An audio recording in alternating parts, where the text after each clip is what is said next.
I'd like to take just a few minutes to acknowledge some of the people who make these meetings possible. Some of the unsung heroes of America. I think that many of you may not realize what a frighteningly high percentage of American expertise on defending our population against weapons of mass destruction is here in this room. And they include people who have come to our meetings to speak on many different occasions. It's not because we have enough money to make it worth anybody's while, or because there's much fame involved. Sometimes there's derision rather than fame.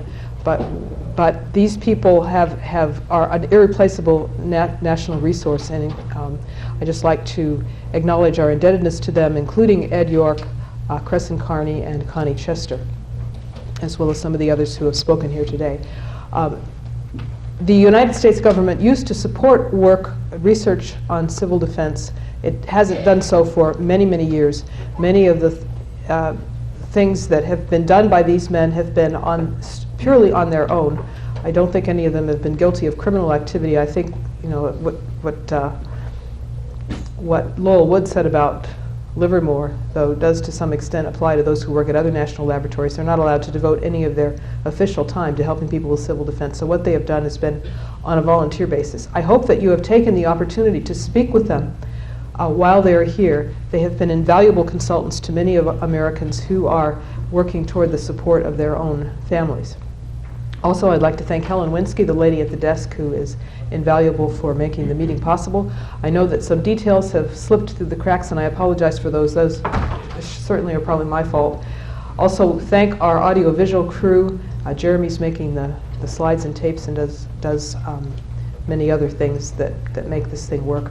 Also, thanks to Zachary and Noah Robinson, who are doing the audio tapes, Aaron Robinson, who does the audio tapes afterwards. And if you would like copies of tapes, you can use your little flyer to order tapes, or either now or after the meeting.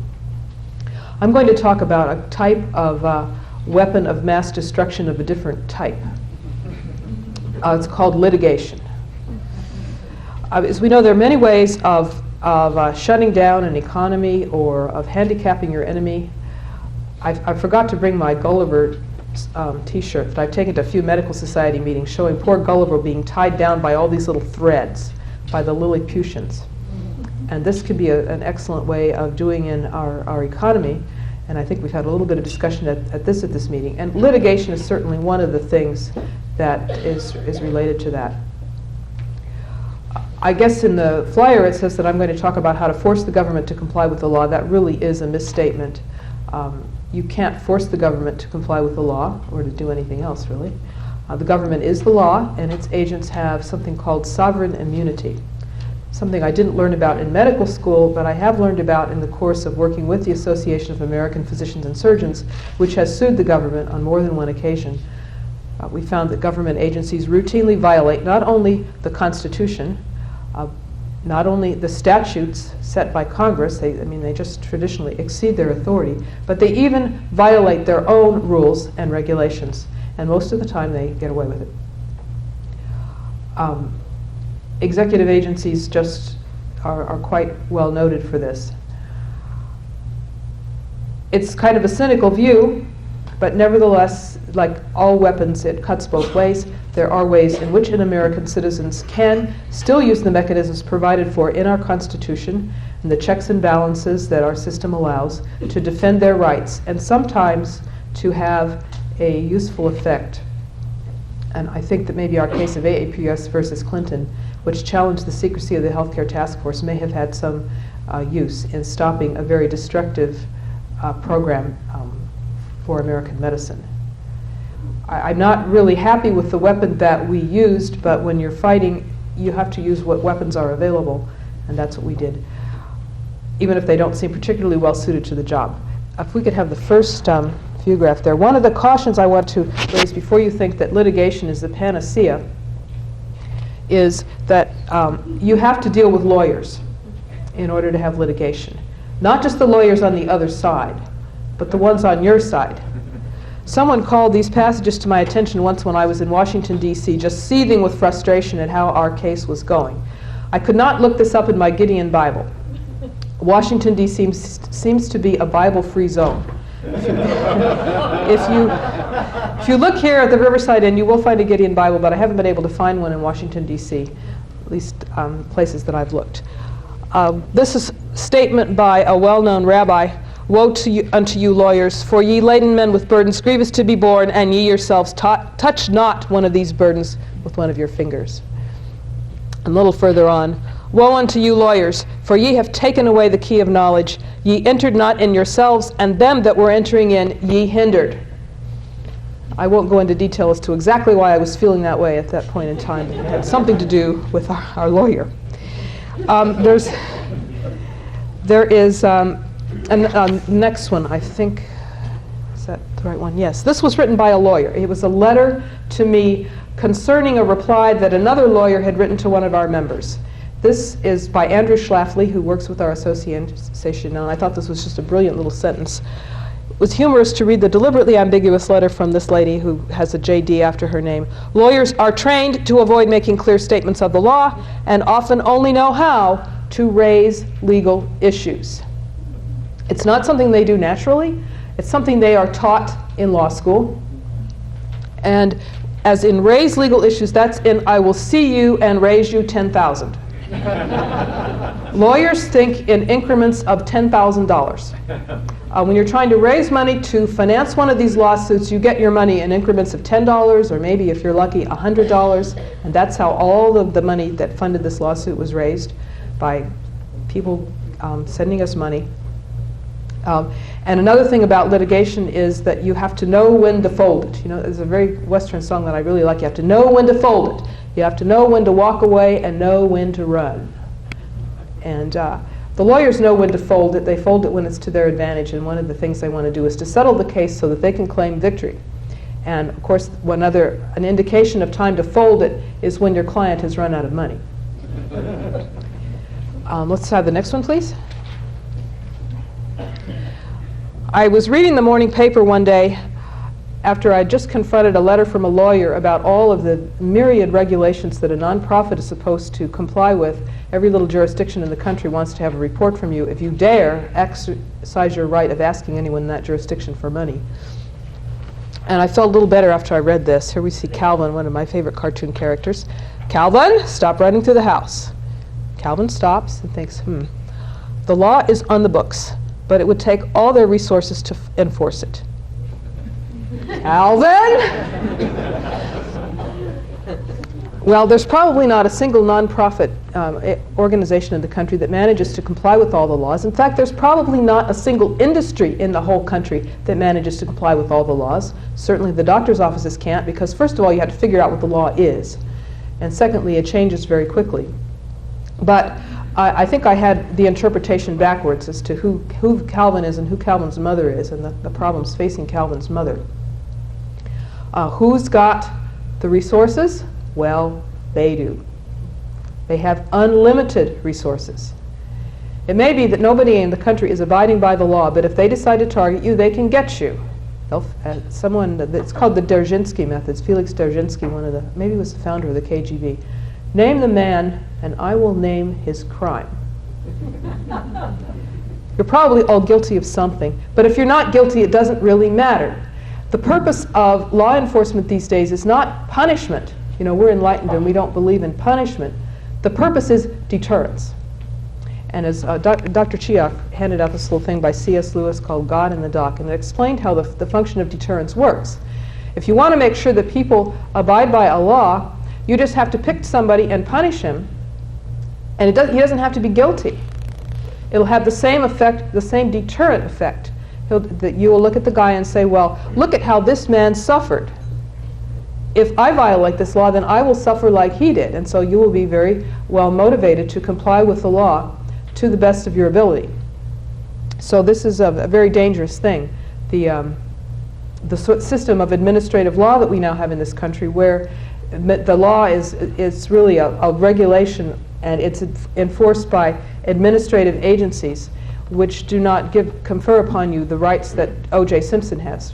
Like, you don't have to have the right to counsel, you don't have any rights, protection against self-incrimination or double jeopardy or any of these things, or even protection against excessive fines or unusual and cruel punishment. So this is a problem. Of course, the resources are boundless because we are all helping to pay for litigation. And just kind of illustrative of this, whenever we walked into the courtroom, in the case I'm going to tell you about, there were always 10 or 12 lawyers on the administration side against our 1 or 2. So it is a fairly intimidating thing. Oh, the other comment I'd like to make about all of your resources is to comply with the law. It can take literally all of your resources because you may have to have a staff of accountants and lawyers just to figure out what you may do and what you may not do. So the battle, if you undertake to fight in the battlefield of the courtroom, you need to go into it with your eyes open, knowing that it's going to cost a whole lot more than you anticipate, that your prospects for victory are sort of limited, but that sometimes it's the only weapon that you have.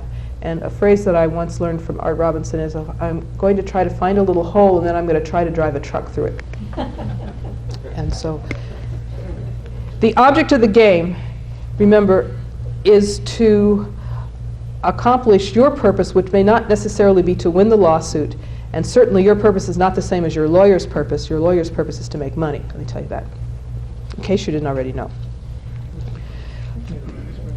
What happened with the Clinton Healthcare Task Force was this.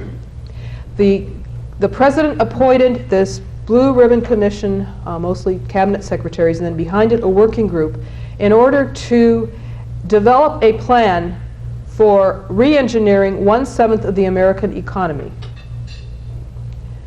really to socialize American medicine. And the objective was to pass it through Congress in the first 100 days. So they were working on an extremely tight schedule, and they had, I think, 43, or maybe it was 53 different committees or cluster groups, each with their own little area of the task that they were going to perform, and then it was all going to be melded together into the law to be presented to Congress and then just passed. And they had their public relations staff was all set and mobilized, and they had talking points, and they had some directions like, don't talk to the press without first letting us know. And if you were appointed to one of these committees, you were sworn to secrecy, and you were not supposed to take any paperwork out of the old executive office building. So all behind the scenes, out of the view of the American people, we're going to be concocting this wonderful plan that everyone was going to love. They would love it so much that it would just be a done deal to go through the Congress. Well, how can you even think about defeating such a thing? It's such a juggernaut. One of the expressions I heard at a medical society meeting was, well, you can't stop the train, so what we got to do is figure out how to get the best seat on the train. I said, hey, wait a minute, you guys. This is Arizona. Haven't you ever seen a Western? There's lots of ways to stop a train. And one of the most important ones is to deprive it of fuel. And it would sure help a lot if you guys would stop shoveling coal into the engine. If you would try to be fighting it instead of, making it chug along faster. Well, there was a letter written by Congressman Klinger to Bernard Nussbaum, who was the former head lawyer to the president. And Representative Klinger said, Mr. President, there's this little act called the Federal Advisory Committee Act, which was signed into law back in the 1970s by Richard Nixon, of all people. And this said, it's kind of like the government in the Sunshine Law that said, if the president appoints a commission to give advice, it has to meet certain requirements. It has to file a charter. It's supposed to have balanced representation, people from different sides of the issue. And if it's not made up fully of government employees who, as you all know, are completely objective and unbiased and have no self-interest involved in it, but if there's a single private representative on the committee, then you have to hold open meetings, you have to keep minutes, you have to let everybody know who's involved. Well, Mr. President, there's some private people on your task force, and one of them is named Hillary Rodham Clinton. So don't you have to abide by the Federal Advisory Committee Act? And Bernard Nussbaum wrote back to the president, oh, we don't think this law applies to us. And so they decided just to flaunt it. I mean, it seems to me the right thing to do would be to say, oh, whoops, we made a mistake and we didn't get away with it, so we will comply with the process. So we decided to file a lawsuit to get them to comply with the law. We think the government should abide by the law, right? It makes the law, and it enforces the law. Well, it ought to live by the law, right? Simple. Our lawyer said it cost about $15,000 to get an injunction, piece of cake. Well, we did get an injunction, and it was really quite amazing. We couldn't answer the phone fast enough. We had about 50 newspapers calling us all at once when this injunction was handed down. And it was said, all right, you guys, file a charter and open up your meetings and make your documents open to the public. As a result of that injunction, the government did several things. First, they declared victory. And then they filed an appeal of their famous victory. And then they made a little bit of an effort to comply with the law. They had a public hearing. One and only one public hearing was held on this plan to re-engineer 1/7 of the American economy. And I got a little fax message from Hillary Rodham Clinton, signed by Hillary herself, inviting me to come to testify. And I had exactly 3 minutes to tell them how to fix the system. I said, fine. Okay. It's more than enough time. I was the only one who stopped before the red light came on. It was just, well, get the government out of it. That's the most important thing to do.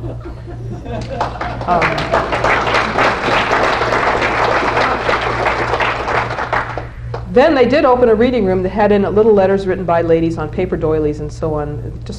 We went into this reading room. It was quite amazing. The ABC News was there. Maybe it was CBS News with their video camera, taking a picture of all of this top secret stuff.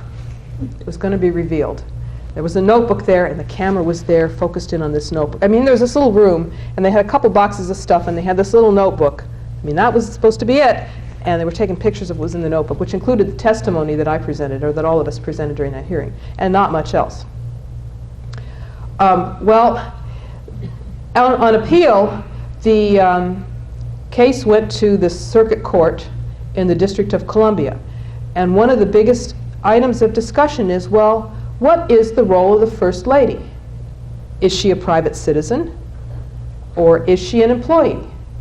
Well, there's a little problem with having her an employee. It's called the Bobby Kennedy Rule, or the Anti-Nepotism Act. You're not supposed to hire somebody like that. And the other problem is, how can she be accountable? Like, how do you go about firing Hillary if she doesn't perform? So that seemed to us to be a problem. Well, they figured out a way around that. And here's an official letter from the U.S. Attorney's Office that said that, well, Mrs. Clinton was the functional equivalent of a federal employee for purposes of the FACA.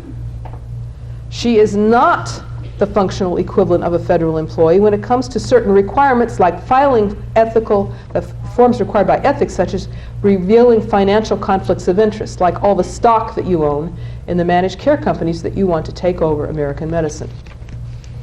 So it really sort of depends on the deal. There's a lot of emphasis on the meaning of words here. And one of our lawyers wrote what I thought was really a very nice statement. He said, it's like Humpty Dumpty.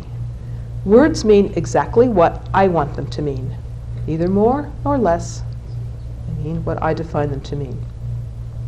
Well, one of the problems that the court was trying to avoid is the courts do not like to make rules on the constitutionality of legislation. A law is presumed to be constitutional unless you have to overcome a huge burden of proof to show that it is not constitutional. If they can show that in some way it's related to a public purpose, then it may stand as constitutional. So they don't like to find anything, overrule anything for that reason.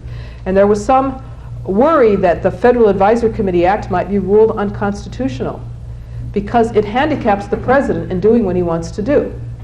I mean, if he has to jump through bureaucratic hoops, that kind of delays things, right? If you have to jump through bureaucratic hoops, well, that's protecting the public health. But if the agency has to do it, well, that's something else again. Of course, the agencies can be extremely handicapped, as you know, as Lowell Wood was telling you. If you want to do something to defend American people against weapons of mass destruction, and that just doesn't happen to be approved by the Congress, well, then they can put you in jail for that. We don't want to have any unauthorized defense of our population. Well, so the Circuit Court finally decided that the Federal Advisory Committee Act did not apply to the task force itself, because the First Lady was its functional equivalent, and they didn't really want to have to get to the constitutional issue. But they said, but what about those working groups? The groups that really were doing all of the work, you can't really believe that Mrs. Clinton and Donna Shalala and Janet Reno were redesigning the American economy. The guy who was really doing it was Ira Magaziner. Ira Magaziner has redesigned Brown University and a bunch of other places, much to their detriment. Now he was going to work on American medicine. Surely there might be some people in the working groups who might not be federal employees, and indeed there were. Well, first of all, who are these people? For a long time that was a big secret, and it was only when we filed this lawsuit and the newspapers got really interested that the names began to come out. And you may have seen the list of 500 people published in the New York Times saying, or maybe that was the Wall Street Journal, saying, who are these people? Does anybody recognize any of them? There was an editorial saying this, that Kremlinologists really have an easier time than people trying to find out the composition of the healthcare task force. And it turned out that more than half of the people on the working groups were employees of special interest groups who stood to profit tremendously from the implementation of the Clinton plan as envisioned. The chief executive officers of managed care corporations who make money by denying you medical care, they were all on the task force. The heads of these companies who want to standardize the computerized medical record so that all of your personal records will be available on a computer. This is called administrative simplification. Instead of tons of paperwork, we're going to have it all on a little computer, which means you can collect a whole lot more information that way. And all of them are on the task force because they want to be the one chosen to get these million-dollar contracts, multi-million-dollar contracts. There were a lot of nonprofit organizations on the task force, such as the Robert Wood Johnson Foundation, the Kaiser Family Foundations, and many of them are engaged in buying influence and buying legislation, but they're not lobbyists. So they don't fall under any of the rules that apply to lobbyists. They just give a grant to a university, and then the university pays one of their fellows to sit in the congressional office as a staffer writing the legislation that will give them multi-million-dollar contracts to implement the legislation. They have been very influential in state legislation. In fact, they set up a government agency within the state that administers the new law and is paid partly by the foundation. Now, it's against the law in some states. It's unconstitutional to pay state employees with private funds because for the obvious reason that then the private special interest groups can figure out even more and more ways to funnel money to them. They told you greed was involved in the healthcare debate. Well, let me tell you, it was. It's just that the people who were the greediest are not the ones who provide the drugs or the surgical skills or the other things for taking care of the sick and the injured. It's the people who are providing the, quote, infrastructure, unquote, all of the ways of regulating this, of monitoring it, and of recording it. So there was some exposure of who was on the task force, and people started to ask a lot of questions. Naturally, if something is a secret, then everybody wants to know, why is it a secret? There must be something really good going on here that we really want to know about. And we think that is one of the ways that served to stimulate public debate about the Clinton plan. And the more that people read the plan, the more they hated it. And it eventually did go down to defeat. But even at the last minute, there were hopes that it could be passed through Congress, perhaps in a somewhat modified form, but still passed through Congress. And an interesting thing happened just at the 11th hour when Congress was about to go out of session. The government finally decided they wanted to settle this case. Why do they want to settle it right then? I mean, they were fighting us all along. They were fighting tooth and nail. They had 10 or 12 lawyers up at the litigation table, and now they wanted to settle it and said, well, all those documents you wanted, guess what? We're just going to make them public. We're just going to turn them all over to you. Put them at the archives, and anybody that wants to can come look at them after it is much too late, of course, to influence the public debate. And then they said that the case should be declared moot because there was no longer a case in controversy once they had agreed to turn these over.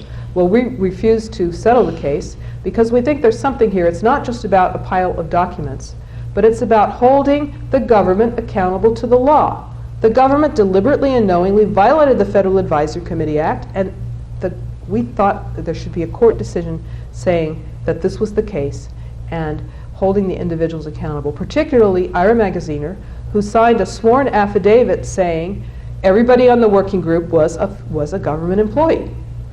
Now, there was some question about what that means. Some people said, a full-time employee, does that mean he works all day? That was one of the judges up on the bench said, all day, one day, and then he goes back to work for private industry. What does it really mean?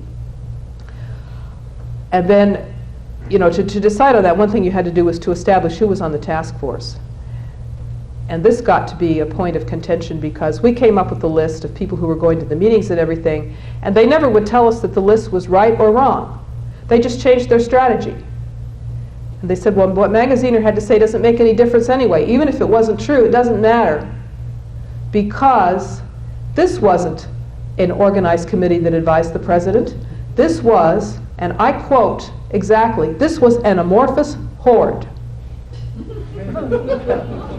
So all these people who were honored, they were these consultants serving on this amorphous horde that wasn't doing anything. Well, ultimately the case was declared moot. And I guess you could say that was the end of that, except that the judge said, look, I made my decision based on an affidavit filed by Ira Magaziner under oath. And we had filed a motion for civil contempt and for investigating him for perjury. You're not supposed to lie under oath. I mean, your lawyer lies in the courtroom all the time. The lawyers sit up in the court and said, all these people are going to get a full-time bed. But see, lawyers are not under oath. But Magaziner was. And we thought that this should be checked into. Can an official simply deny responsibility and deny accountability? I went to Magaziner's deposition, and he seemed to be just a really nice guy. He offers a piece of chewing gum and a mint and a taxi ride, and our lawyer said afterwards, well, he didn't know it. Maybe he offered us a country too. But he didn't remember anything. When we're asking him questions about who was appointed to this and did you look at those? No, I never looked at it. I mean, we had memoranda from him saying he looked at it, but he said there that he couldn't remember it anymore. He's the smartest man in the country and had every detail of this re-engineering of the 1/7 of the American economy in his head, but he couldn't remember anything about the people he decided to chair his cluster groups. So that was the poor man. Our lawyer told me after that interview, gee, he couldn't really believe that such a nice man would deliberately lie. And I said to him, Mr. Spencer, maybe he didn't. I think this man has no concept of the existence of objective truth. And maybe that's why he couldn't tell a lie. But anyway, the government investigated him for 6 months. And we just got word yesterday, I hadn't finished reading all of this, saying that, well, after all, there's nothing there. There's nothing wrong there. It's possible that Congress will do an investigation now. There are some congressmen who are interested in that subject. And perhaps something will come of it, although I guess it might be kind of like the Whitewater hearings. And Rush Limbaugh was talking about those that there were no documents or no documents of any importance. And then they said they turned all the documents over, and then they kept finding more of them, and they kept turning those over too. Well, I was at the archives when they kept bringing in more boxes of documents. After they had already turned everything over, they kept finding some more. But there were also people in there who were rummaging through the boxes and taking them out. And they admitted to that finally. Yeah, we took some of them out because they were not responsive. And or they were after May 31st when the task force was allegedly disbanded. Yeah, they were after May 31st, and a lot of them after that were very pertinent. So they brought some of them back when the judge ordered them to. But finally, they just kind of got tired of it. I guess the judge did, and so it became moot. By the way, if anybody wants to look at these documents, I have approximately $450,000 worth of documents on my living room floor. I don't have any special security measures because I can't imagine anybody wanting to steal them. But that's about what it cost us to get them. And there are some very interesting things in there telling about the thought processes of the people who are on the committee, about the vested interests and what they hope to gain, or it gives you some clues to what they hope to gain from this amazing plan. And it also has in there little clues about how the government hoped to circumvent the lawsuits they were sure to be filed. How to fix it so that constitutional cases against the Clinton plan wouldn't have a chance.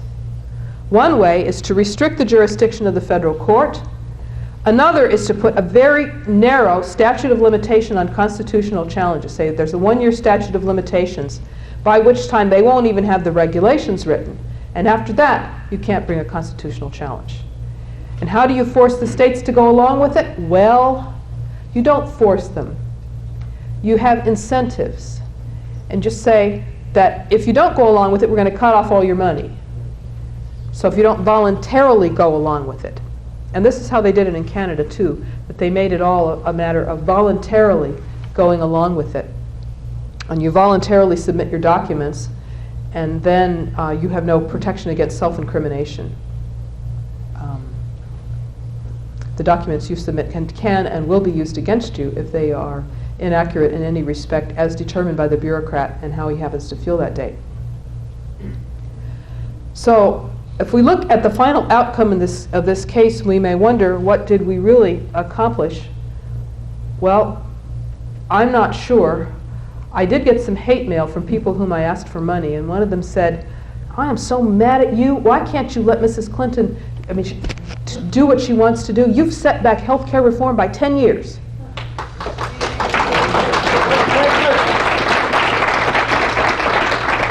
And I don't know whether we had any influence on that or not. I think that the thing the Clintons feared the most was delay. This delayed a little bit, and then people got curious, and there were really all kinds of forces that came into play to defeat that legislation. But I don't know that it bought us 10 years, because I think many things that they are contemplating may be equally bad. There was a little pamphlet out on the table about economic fascism. The idea is you just delegate the government's responsibility to private industry. Instead of the government rationing care and taking control of it, well, the government just delegates it to what turns out to be a quasi-governmental agency that will make the rules and regulation and that will do the rationing. And the government can always say, well, that's not us, we didn't do it. Kind of like the agencies, you write to them in your comments, they say, we don't make the law, we just enforce it. And so I think that the battle still is not over. But I think it does show the power of bringing a little bit of sunlight into the corners of the governmental process. There were a couple more view-graphs there that you might just show before. Now that we turn the lights on, I almost forgot about them. There'll just be a couple more. This is one of the promises that Al Gore made before the Healthcare Task Force. No longer will decisions that should be made in public be made in private. In this administration, everyone will play by the rules, and public decisions will be public information. And another one? I don't know. He wasn't under oath, let me tell you that. But one of the things I thought was appropriate to quote in one of the newsletter articles about this case was by Edward Teller. A short time ago, the Soviet Union was the most secretive organization in the world. It no longer exists. This puts the United States in the uncomfortable position of holding the record on secrecy.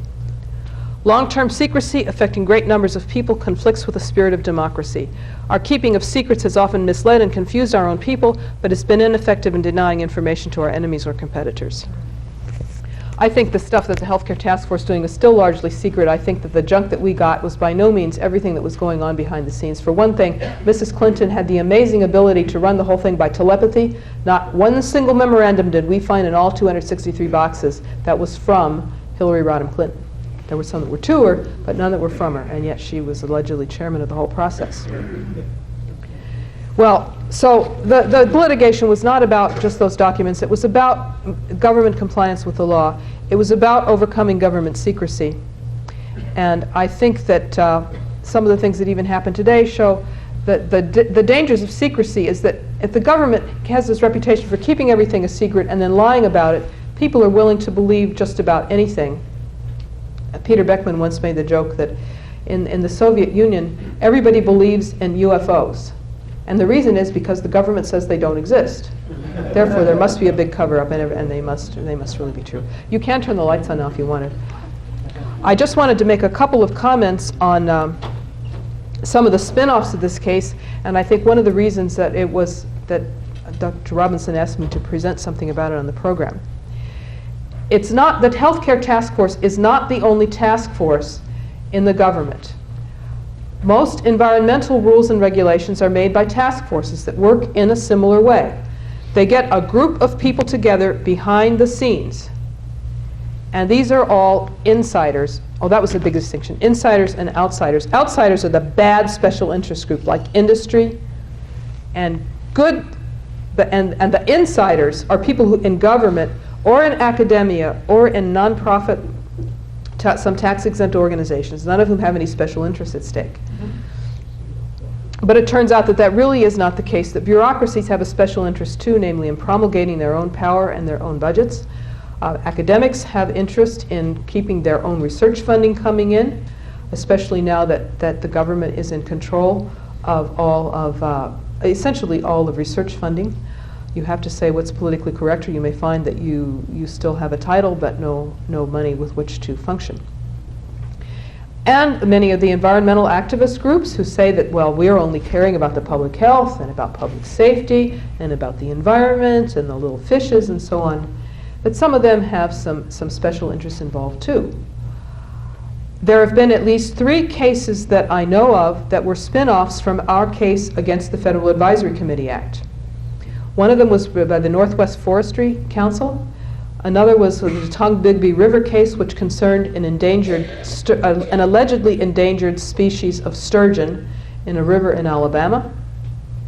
And a tribe of Indians brought a Federal Advisory Committee case against the government because regulations about the Everglades were being made that would have a tremendous impact on the Indian tribe without ever asking any member of the tribe even for their input. Of course, giving input doesn't always help very much, but at least you would have the opportunity to influence the process. And all of these things were done in secret behind the scenes so the public couldn't see what effect it would have on them. And all of them were to some extent, I believe, a victory, either in delaying regulations, and I think in the Tombigbee River case, the government was forbidden to use the tainted report, so they had to go back and start over again on the report. So this is potentially a weapon that can be used against this machinery of administrative agencies making the law in violation of the procedures that are supposed to apply, the procedures that are supposed to give the people who are affected a right, at least to have some say in the process. Well, what can be done if you are involved in a similar situation with your industry? You might want to look into how this case was brought. There is a body of precedent established that gives the court something to rule on. In these cases, Apps versus Clinton was specifically cited as a precedent showing that indeed the Federal Advisory Committee Act could be used in this way. One of the projects that we are doing, and one of the reasons my living room floor is so cluttered, is that we are taking extracts from the documents. Again, that's one of Jeremy Snavely's jobs. All of these documents that they released have been read by someone. The ones that were culled by our researchers have been read by me and highlighted, and they're being summarized by Jeremy. In addition, all the legal briefs and the decisions are in a computer file and will be available on a CD-ROM, I hope before too long. I think that one of the big hurdles to using litigation as a weapon against the government, as well as them using it against you, is that every single time you bring a lawsuit, you've got to pay another set of lawyers to learn about the case. If you could plagiarize some of the previous decisions and the previous research, it would make it much more possible for people to fight for their rights. By the way, the decisions, of course, are not copyrighted because they are government documents. The legal briefs are public documents because they've been filed in the courtroom, and I'm trying to make all of these accessible to the public in this format.